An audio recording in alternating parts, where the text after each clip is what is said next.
Well, hi, I'm Sandy Allnock here for Ellen Hudson and the classroom to bring you another watercolor tip. Today we're going to talk about dry brush, which might sound like an oxymoron because painting is all about painting with wet things. Dry just means not a lot of water, more pigment than water.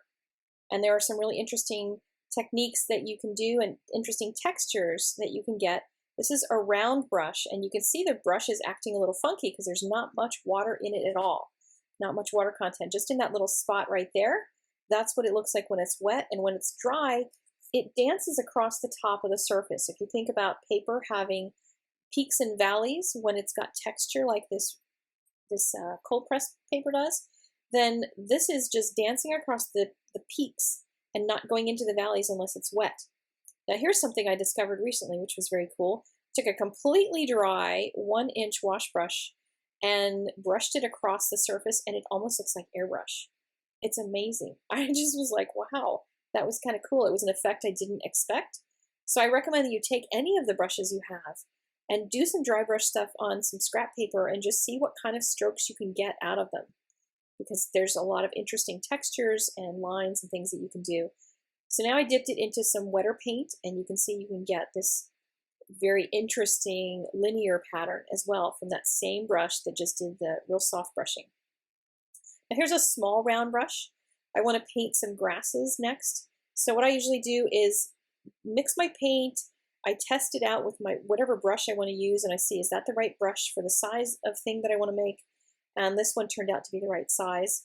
So I just started painting grasses along here. I'm just flicking the brush, just touching across the top of the surface. But I have enough moisture in there that I'm getting some solid area, because that's area where the grass is going into the valleys as well as into the peaks.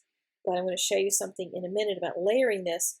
Here I'm making the ground, and I'm just going with the brush kind of sideways to the surface of the paper so that it'll just scumble across there and make this dry brush pattern.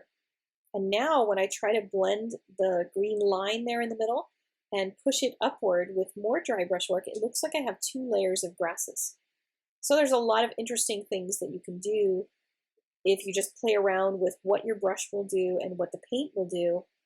And sometimes you'll be delightfully surprised when you're painting on something and you find a technique that you didn't know existed.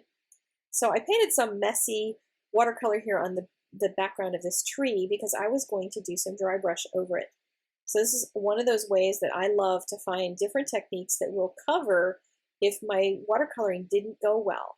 If it didn't come out really smoothly, you can add a texture to it and make it look like it was deliberate. And when it's a tree trunk like this, look at how great that's going to look as a tree trunk. I can go over that with a couple different layers, a couple different brushes, go with a softer, wetter wash, and some of the dry brush as well, and make a really interesting tree texture. And this little bear, who's so dang cute, there's a die that goes with him where his arms pop up and you can put things in his arms, so it was really sweet.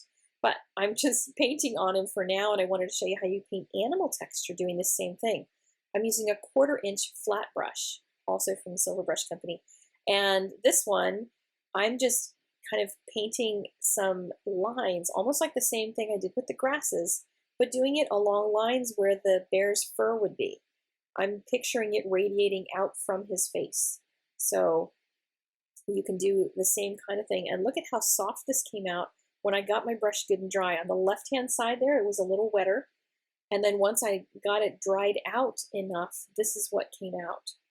And it looks like really neat fur texture. So use your brushes, try them out, and try them with both really wet paint and then with really dry paint. And different colors will perhaps work a little differently as well. Here's the pinnable graphic. You can go to Pinterest and put this on your watercolor techniques board so you can remember what we've learned here today.